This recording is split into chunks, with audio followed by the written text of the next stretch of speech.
Okay, we're starting the inspection for the lateral sewer line at 3728 Yosemite in Plano.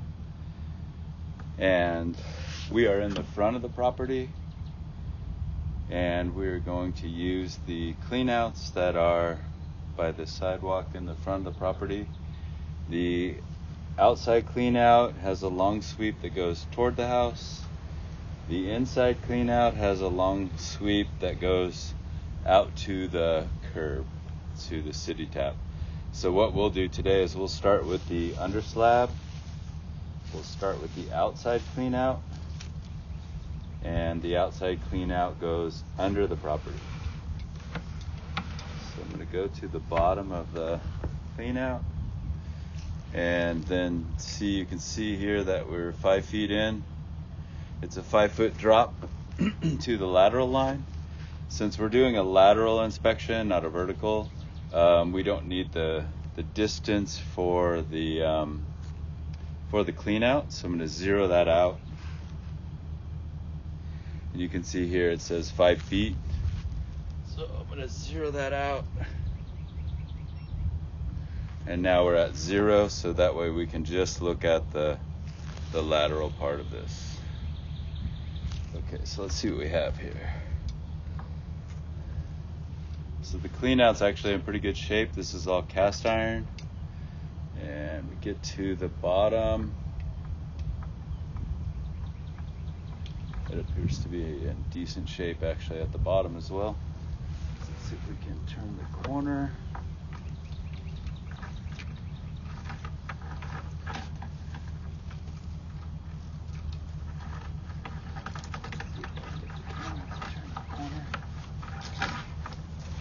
Okay, so now we are entering the line, and again this is all cast iron inside the line, and again we're going under the slab of the property. This appears to be in good shape at the first portion of this. Well, maybe, let's see here, hang on, let's see what we have here. Yeah, so there's a separation in the line right at the beginning. So right here, there's a separation in the line, which is a little uncommon because usually our separations happen down in the heavy water area. And you can see that at capacity, the water level goes to about that high.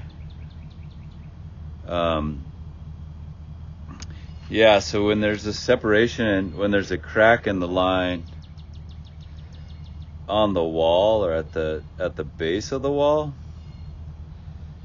this usually, I mean obviously it's all related to erosion, but this usually relates to pressure moving down from the weight of dirt up on top of the line, pushing this and then kind of pushing this out.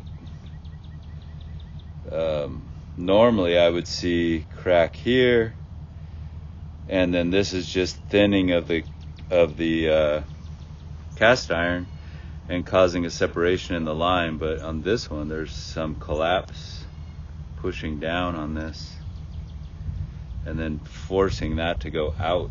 So this is a separation.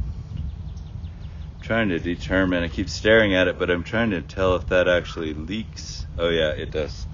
So this actually has the base of this right here actually leaks into the dirt. You can see the dirt right there.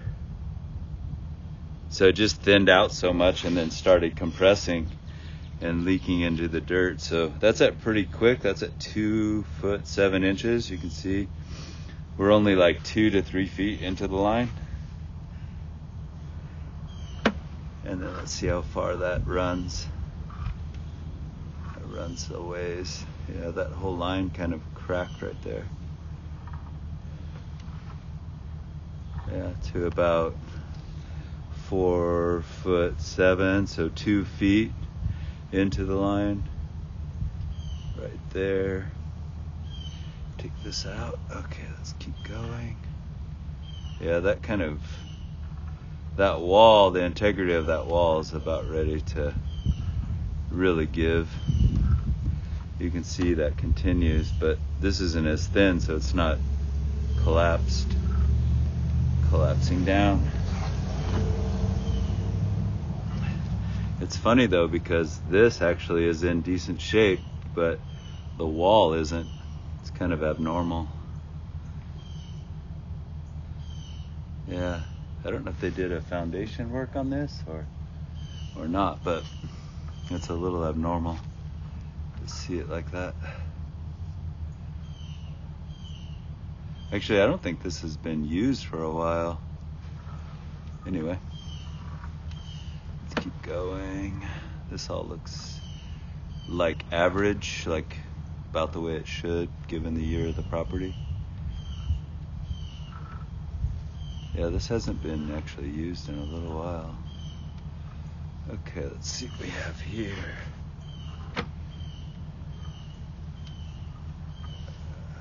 Okay. So, this is... it's uncommon to have roots in there like that. So this isn't roots, this is a collapse. Yeah, this is what's going to happen on that other portion of that. So basically what you have here is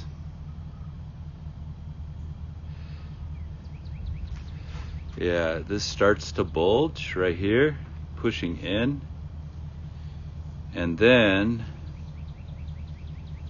this actually has collapsed down. I was saying it's uncommon because it looked like tree roots, but this is dirt and then just some roots from the root from something. I don't know what that is, but it's not tree roots under the slab. Okay, so let's mark that. So basically right here at 11 foot 6 inches, you have where it narrows to about, like almost none of the line. This is like a quarter. Well, it opened up again. It was about a third of the line use service.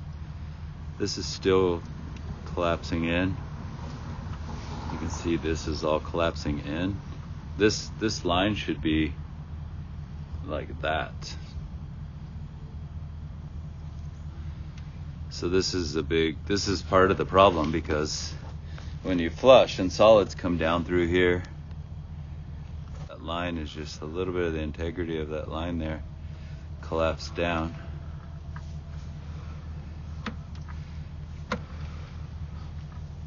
This doesn't look as bad right here, 19 feet. So probably to 18. So let's say 7 foot run under slab. And then this doesn't look quite as bad. This actually looks decent. There's a little bit of thinning on the upper wall here, but no crack.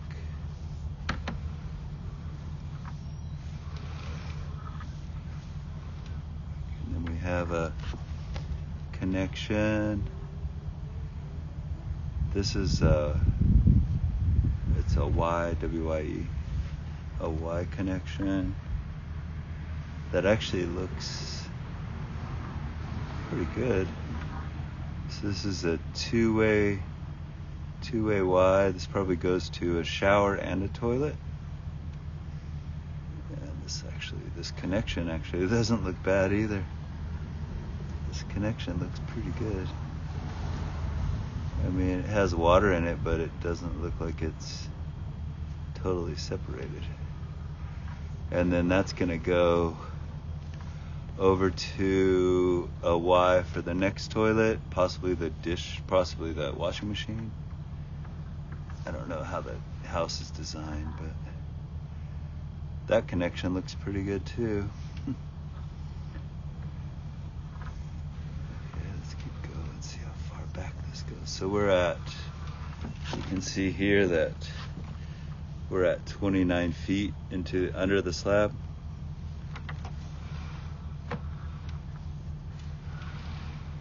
This actually doesn't look bad in here.